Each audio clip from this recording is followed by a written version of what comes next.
अस्सलाम वालेकुम दोस्तों, दिस इज़ मोहम्मद अली। आज इस सेशन में मैं आपको ऐसी 9 चीज़ें बताऊंगा जिसको छोड़कर आप अपनी ज़हनी सलाहियत को बढ़ा सकते हैं। अल्लाह ताला ने हमारे ज़हन को बहुत ताकतवर ऑर्गन बनाया। ये तेज़ भी है, नाजुक भी है और ताकतवर भी है। 25 साल से साइंसदान इसके ऊपर रिसर्च कर रहे हैं और 25 साल के बाद वो ये कहते हैं कि अल्लाह ताला ने जितना ताकतवर ज़हन को बनाया है, हम कहीं ना कहीं उसका बहुत कम इस्तेमाल करते हैं।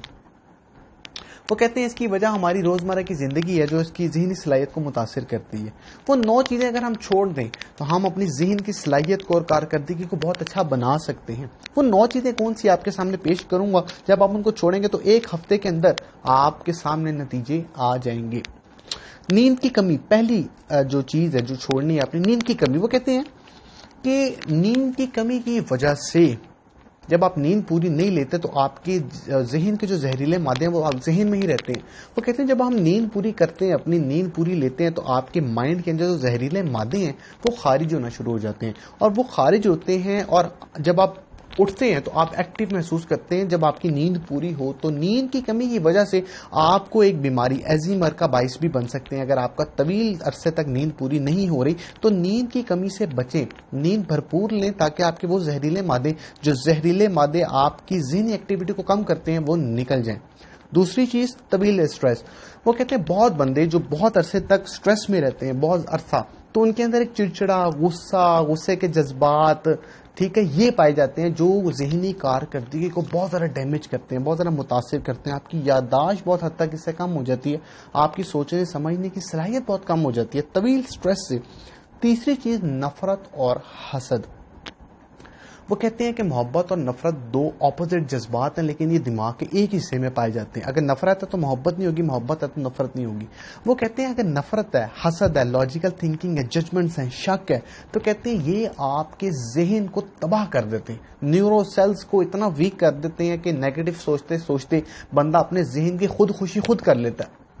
यहां तक इतना खतरनाक चीज है शक करना। वो कहते हैं शक को, लॉजिकल थिंकिंग को, दूसरों को जज करने के तरीके को, जजमेंट्स को निकाल दें अपनी जिंदगी से। मोहब्बत के जज्बात लेके आए, उसके एहसासात, हमदर्दी के एहसासात लेके आए, आपके जहन पे मुस्बत असर पड़ेगा और आपकी जो सलाहियत है जहन की वो बढ़ेगी। चौथी चीज है डिहाइड्रेशन। हमारे जहन का 80% हिस्सा वो कहते हैं कि पानी पर मुश्तमिल होता है। सिर्फ 2% की कमी की वजह से आपकी याददाश्त और हाजिर दिमागी पर बहुत गहरा असर पड़ता है। सिर्फ 2% अगर पानी आपकी जहन के अंदर कम हो जाए तो आप देखें कि आपकी जहनी सलाहियत कहते हैं बहुत ज़्यादा मुतासिर होती है। तो पानी की कमी ना होने दें। पांचवी चीज़ ड्यूरिंग प्रेगनेंसी। वो कहते हैं जो हामला खातून होती है उनके अंदर जहन के ग्रे मैटर हिस्से एक्टिव हो जाते हैं। वो कहते हैं उस तरह उनके लिए ताल्लुकात को सही चलाना, सही रखना बहुत मुश्किल हो जाता है। लेकिन कुदरती तौर पे ये एक अच्छी चीज़ भी है उस बच्चे के लिए जो उनके ज़ेरे नमू होता है, क्योंकि उस हामला खातून का उस बच्चे के साथ एक गहरा ताल्लुक बन जाता है। उस तन्हाई में जो वो दूसरों को उतना टेंशन नहीं देती, उसकी टेंशन उस बच्चे के साथ ज़्यादा हो जाती है उस पीरियड के अंदर, ठीक है। और छठी चीज़ है मिठास की कसरत। वो कहते हैं मीठा खाने से आपके जहन के न्यूरॉन्स तबाह हो जाते हैं।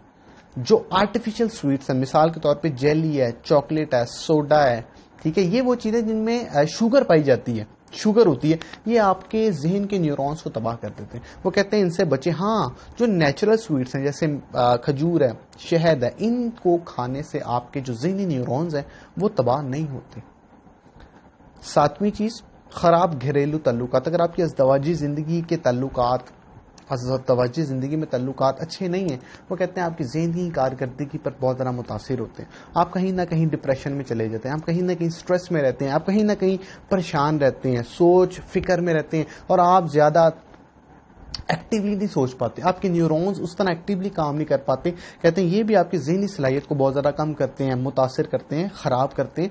तो कहते हैं अगर आपके घरेलू अज़दवाज अच्छे हैं, अज़दवाजी ज़िंदगी अच्छी है, आपकी घरेलू ताल्लुकात अच्छे हैं, तो आपके अंदर मोहब्बत, एहसासात, हमदर्दी के जज्बात बढ़ेंगे और उससे आपकी ज़हनी कारकर्दगी भी बढ़ेगी। 8वीं चीज क्रिएटिविटी। कैलिफोर्निया यूनिवर्सिटी में साइंसदानों ने एक तजर्बा किया, 2 ग्रुप्स बनाए गए और उनमें 62 से 70 साल के लोगों को लिया गया और एक को तारीख पढ़ाई गई और दूसरे ग्रुप को पेंटिंग सिखाई गई। तो जब उन्होंने ये प्रैक्टिकल किया तो उसके बाद जो रिजल्ट उन्होंने दिया, उन्होंने कहा जो पेंटिंग जिनको सिखाई गई थी उनके जहन की सलाहियत ज्यादा बढ़ी और हमें मुस्बत असरात जो है देखने को मिले उन लोगों के जिन्होंने पेंटिंग सीखी थी। तो क्रिएटिविटी कहता है शुरू करें। अगर आपको कुछ नहीं मिल रहा, पेंसिल लें, पेज लें और मीनाकारी शुरू कर दें, देखिएगा कि कहते हैं बहुत से पॉजिटिव इफेक्ट्स इसको आपको देखने को मिलेंगे। तो क्रिएटिविटी अपनी जिंदगी में शामिल कीजिए, इससे जहन के खुलिए एक्टिव होते हैं। 9वीं चीज किताब से दूरी, किताब का मुतालिया ना करना। वो कहते हैं जब आप किताब का मुतालिया करते हैं तो जहन के उन हिस्सों में भी खून जाता है जिन हिस्सों में जो है वो खून का जाना बहुत मुश्किल होता है। वो नर्व्स, वो न्यूरॉन्स भी एक्टिव हो जाते हैं और उन नर्व्स के अंदर भी खून पहुंचता है जिन हिस्सों में खून बहुत कम तादाद में पहुंचता है। जब आप सोचते हैं, जहन पर थोड़ा जोर डालते हैं, इसका मतलब कि खून उन रगों में जाना शुरू हो जाता है। वो कहते हैं कि टीवी और कंप्यूटर गेम्स खेलने से भी माइंड एक्टिव रहता है, लेकिन ये दिमाग के लिए नुकसानदेह चीज है क्योंकि इससे न्यूरॉन्स, जो खून है वो न्यूरॉन्स तक उस तरह नहीं पहुंचता जितना कि किताब के मुतालिए से पहुंचता है। तो अपनी जिंदगी के अंदर किताब का मुतालिया शामिल करें और अगर आप ये 9 चीजें अपनी जिंदगी से छोड़ दें और बाकायदगी से अमल करें तो इंशाल्लाह 1 हफ्ते के अंदर आप देखेंगे कि आपकी ज़हनी सलाहियत जो है वो बढ़ गई है। मुस्बत इफेक्ट आपको, पॉजिटिव इफेक्ट इसको देखने को आपको मिलेंगे। उम्मीद है ये वीडियो आपको बहुत अच्छी लगी होगी। अगर आपको ये अच्छी लगी तो इसको कमेंट में जरूर बताइएगा, शेयर कीजिएगा, लाइक कीजिएगा और अगर अभी तक आपने इसको सब्सक्राइब नहीं किया तो सब्सक्राइब कीजिएगा और अपने आप बहुत ख्याल रखिएगा। अल्लाह हाफिज।